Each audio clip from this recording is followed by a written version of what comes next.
Hello बच्चों, कैसे हैं आप। चलिए, मैंने पिछले वीडियो में अपने अलंकार की परिभाषा, अलंकार का महत्व है, वो काव्य में किस रूप से कार्य करते हैं और अनुप्रास अलंकार और उसके भेद के बारे में आपको बताया था।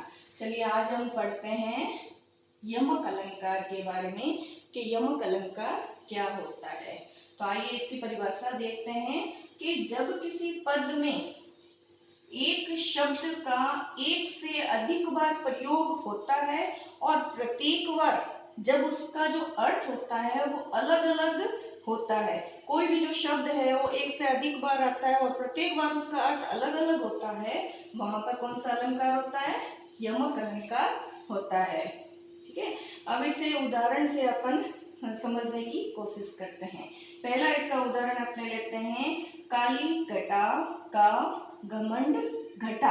अब आप इसमें देखेंगे कि घटा जो शब्द है वो दो बार आया है, एक यहाँ पर आया और एक यहाँ पर आया है। तो पहला जो घटा शब्द है इसका अर्थ होगा काले बादल, बादलों के रूप में ये बताया गया है, काले बादल। पहले घटा का तात्पर्य होगा बादल और दूसरी जो घटा नामक ये शब्द आया है इसका अर्थ होगा कम होना, कम होना।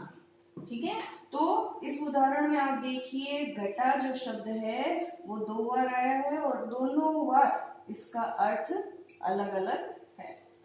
अब आगे एक और उदाहरण लेते हैं अपने, तीन बेर खाती तेवे तीन बेर खाती है।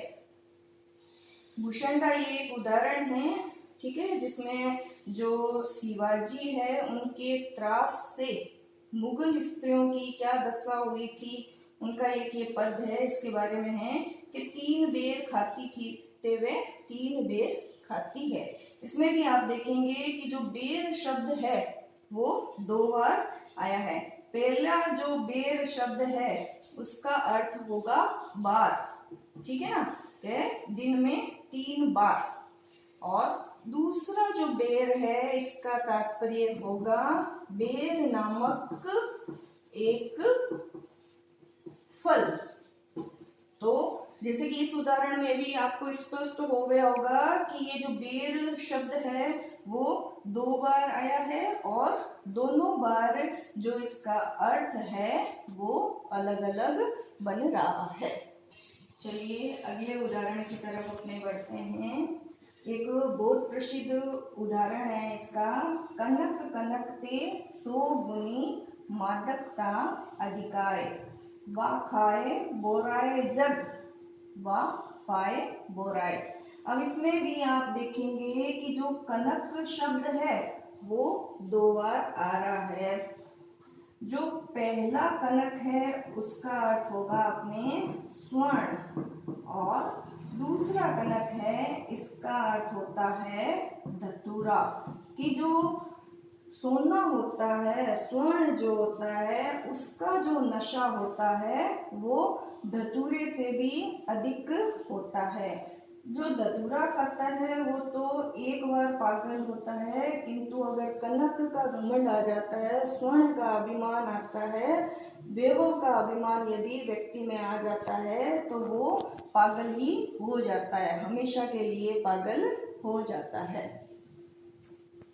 अच्छा आगे बढ़ते हैं, अपना अगला उदाहरण है, तोपर वारो उर्वशी सुनी राधिके सुजान, तू मोहन के उर्वशी व उर्वशी समान।